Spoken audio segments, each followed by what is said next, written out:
RTC కళాభవన్లో ఘనంగా అంబేద్కర్ జయంతోత్సవాలు నిర్వహించారు. ఈ కార్యక్రమానికి సంస్థ ఎండీ వీసీ సజ్జనర్ ముఖ్య అతిథిగా హాజరయ్యారు. డాక్టర్ బిఆర్ అంబేద్కర్ ఆలోచన విధానాన్ని స్ఫూర్తిగా తీసుకుని సంస్థలో 3.5 ఏళ్లుగా వినూత్న కార్యక్రమాలను ప్రవేశపెడుతున్నట్లు ఆర్టీసీ ఎండీ సజ్జనర్ వెల్లడించారు. రాష్ట్ర ప్రభుత్వం ఆర్టీసీలో ఇటీవల 3038 పోస్టుల భర్తీకి అనుమతి ఇచ్చిందన్నారు. ప్రభుత్వ ఆదేశాల మేరకు ఎస్సీ వర్గీకరణను సంస్థ అమలు చేస్తుందని తెలిపారు.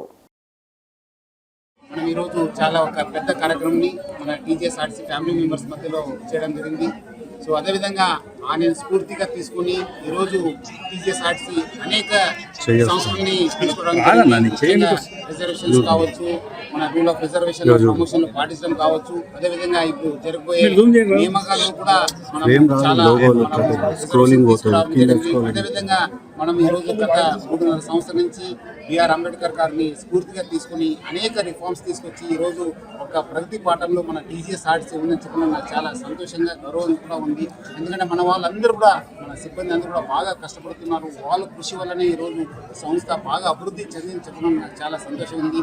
ఈరోజు ఈ కార్యక్రమం ఏర్పాటు చేసే మన ఈడీ ఇంజనీరింగ్ వెంకన్న, అదేవిధంగా మన ఆర్ఎం రంగారెడ్డి, శ్రీలంక, అదేవిధంగా మన డిపో మేనేజర్స్, ఆర్ఎంస్ అందరూ కూడా యాజమాన్యతను కూడా పేరుగా అభినందన చేయడం జరిగింది.